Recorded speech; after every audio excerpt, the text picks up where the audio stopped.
Good evening class 8। आज हम जितने भी चैप्टर हमने समझ लिए हैं, ठीक है, तो उतने सेकंड से फर्स्ट तो मैंने सारे क्वेश्चन आंसर करवा दिए थे, तो सेकंड से लेके 4 चैप्टर तक के हम शॉर्ट क्वेश्चन मतलब एमसीक्यू और 1 सेंटेंस के क्वेश्चन आंसर आज समझेंगे। ठीक है, तो ये वीडियो बहुत ध्यान से देखना ताकि तुम लोगों को क्वेश्चन आंसर अच्छे से याद हो जाए। ठीक है, तो आज की सेकेंड पोयम है। ठीक है, पोयम तो मैंने समझा दी है और आई होप कि तुम लोगों को अच्छे से समझ में भी आई होगी। तो हम आज उसके एमसीक्यूज देखते हैं। तो फर्स्ट जो विकल्प है, तो फर्स्ट क्वेश्चन है, आ काव्य कोने संबोधीने लखायु छे। तो मैंने तुम लोगों को पोयम में बताया था कि आ काव्य कोने संबोधीने लखायु छे, हिंद माता ने। ओ हिंद એટલે કે ओ हिंद माता, ठीक है। तो हिंद माता ने संबोधीने आ काव्य लखायु छे। सेकेंड मतलब फर्स्ट का आंसर ग आएगा। सेकेंड है, कवि हिंद ने कोनी भूमि तरीके ओळखावे छे। तो यहाँ बता देती हूँ। तो पहली लाइन में हमने बताया है देवभूमि, तो किसकी है ये? देवों की भूमि है, तो देवोनी। तो सेकेंड का आंसर भी आएगा ग। ठीक है, अब उसके बाद है एक एक वाक्य में प्रश्न उत्तर। तो पहला क्वेश्चन है, कवि वंदन स्वीकारवानुं कोने कहे छे। ओके, तो हिंद माता ने भारत माता ने वंदन स्वीकारवानुं कहे छे। ओके, समझ में आया? कवि हिंद माता ने वंदन स्वीकारवानुं कहे छे अथवा भारत माता ने ओके स्वीकारवानुं कहे छे। सेकेंड क्वेश्चन है, हिंद माता संतानों पोषण केवी रीते करे छे। तो इसका आंसर भी मैंने तुम लोगों को बताया था, पोषो तमे सौने शुभ खान पान बक्षी। तो हिंद माता संतानों सारू खान पान आपीने तेमनुं पोषण करे छे। ओके, हिंद माता संतानों सारू खान पान आपीने पोषण करे छे। ओके, समझ आया? थर्ड का क्वेश्चन है, आ काव्य में कयो भाव रजू थयो छे। तो मैंने तुम लोगों को बताया था कि इसमें कवि क्या चाहते हैं कि परस्पर मतलब हम एक दूसरे से कि एक बीजा साथे प्रेम थी रहिए अने एक बीजाने मदद करिए। साहो बधा परस्पर प्रार्थना कर्या संतान सौ तमारा, चाहो बधा परस्पर।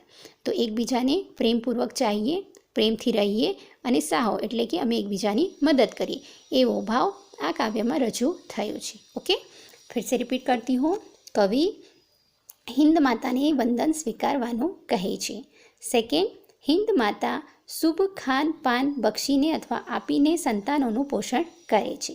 थर्ड, आ काव्यमां कवि शुं कहे छे कि बधा ज भारतवासीओ एकबीजा साथे प्रेमथी रहे अने एकबीजाने मदद करे।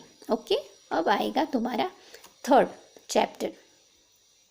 चैप्टर की 2 पार्ट है जो तुम लोगों ने समझ लिए हैं। ठीक है, अब उसमें हम देखने जा रहे हैं एमसीक्यू कौन कौन से हैं। तो फर्स्ट एमसीक्यू है, 20 फुट ऊंचा स्तंभ पर शानी स्थापना करवानी हती। तो तुम लोग जानते हो ये फर्स्ट पार्ट मूर्ति वाला है। तो शेनी स्थापना करवानी हती? मूर्तिनी। तो फर्स्ट का आंसर आएगा ख, मूर्तिनी। सेकेंड है, दुकानदार पासे युवके कया फोन माटे मंजूरी मांगी। तो कौन सा फोन था? Public phone.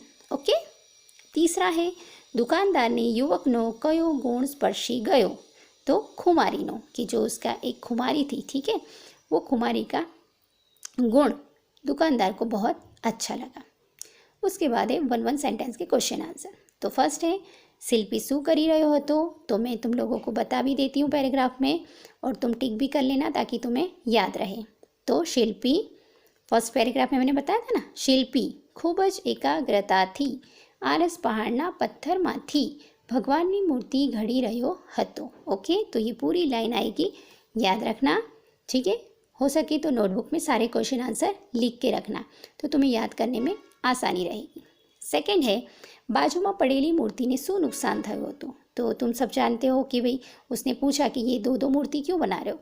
तब उसने क्या बताया था कि भाई पहली वाली मूर्ति में थोड़ा सा नुकसान हुआ है। ठीक है, तो उसने पूछा था कहाँ है, तो उसको तो नहीं दिखा था, पर वो शिल्पी ने बताया कहाँ पे था। एना नाक पासे, यहाँ पे है, एना नाक पासे एक नानो घसरको थई गयो छे, कि उसके नाक के पास थोड़ी सी खरोच जैसी टूट गया है, इसीलिए मैं दूसरी मूर्ति बना रहा। ठीक है, तीसरा क्वेश्चन है, थर्ड है, युवके दुकानदार ने शानी ना पाड़ी।